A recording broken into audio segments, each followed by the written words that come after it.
This right here is the Meta Quest 2, and this opens a whole new world to gaming. Link start.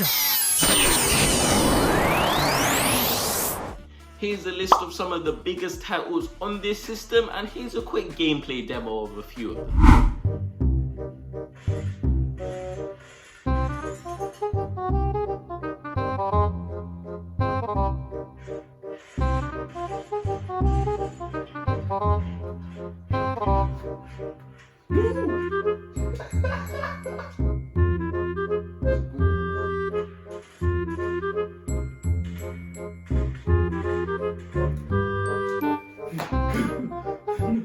Some key features you may need to purchase to make your experience a little bit more enjoyable and a little bit more fun is a carrying case for your actual Oculus Quest and your controllers, a controller grip, another headband, no, not the one that comes with it, another one which is more secure and can support the weight, as well as maybe a portable charger or battery pack, since the battery life on this typically ranges around 2 to 3 hours, more pushing towards that 2-hour mark.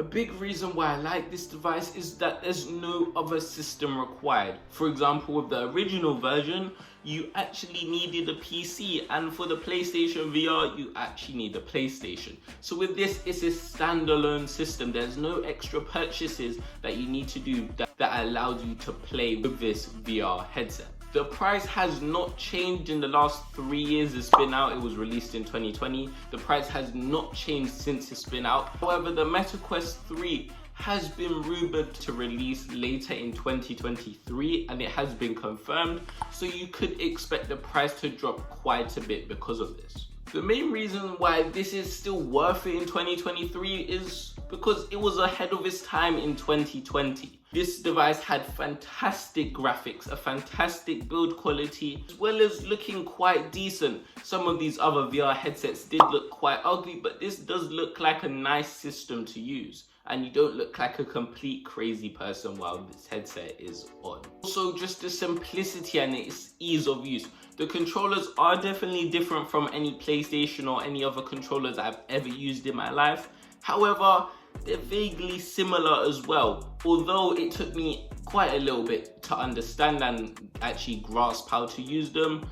I only spent a max of 4 hours before I fully learned how to use the controllers. Each game more or less fully uses the controller, so I always am having that increased amount of immersion each time I play the games. That's what I like for a system that's extremely easy to get into gaming without any big additional purchases. And speaking of additional purchases, there's not even a cost to play online. Let's say you want to play a multiplayer game on PlayStation, you need to buy PS Plus, and let's say you want to go online on Xbox Live, and there's even one for Nintendo Switch as well. So I like that this is a system that's kind of different. You don't need to buy anything extra.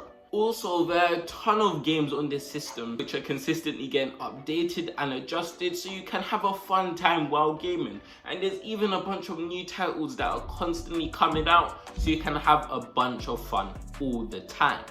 However, I've never actually felt like I was addicted. Even though there's a bunch of apps and a bunch of games out there, I've never found myself getting too addicted to it, and this might be because I want to give my eyes a rest, but the longest I've actually been on this system is 40 minutes. But I do generally feel like this is a much more healthier way of gaming, since I'm not glued to a screen for the whole day. I'm actually just on it for 40 minutes, and I'm exercising as well, although this is my opinion and some people probably will disagree with me. And if you guys didn't know before, this system allows you to record and share to your TV or phone. So let's say you're in the living room playing the VR, the whole family can watch it as well, and it just makes it a nice warm experience. Everyone's watching you playing games. It's just a nice experience to have, and you can even record this and post this, for example. That's how I'm showing you these clips now. And it's not something that's actually difficult to use. It's a very simple process. There's no troubling with HDMIs or anything like that. All done wirelessly, which I really like. And something else about the ease of use of this system, you can actually install updates and purchase games from the actual app. There's no need to mess around with the headset, pop the headset on and wait for it to download while you're playing games, so it's ready when you're ready to game. And that's something I quite like. It really ties into that ease of use. And another benefit of this is that it keeps you fit. I know what you're thinking, I'm definitely unhealthy if I think this keeps me fit, but I was playing a game, I think it was called Population 1, and you have to hold the weapon with both hands if you want it stable. And just imagine holding your arms just like this for about, I don't know, 20 minutes. How long's the match? Around 20 minutes. Holding your weapon just like this, and you have to go around like this. It gets tiring, and I'm not afraid to say I did break a sweat. No shame here, you guys shouldn't be shaming me. It was tiring, but it was also fun at the same time. And for someone that hasn't done physical education for 2 years now, it was kind of a breath of fresh air, and it was nice to be a little bit physical and active again, even while enjoying myself.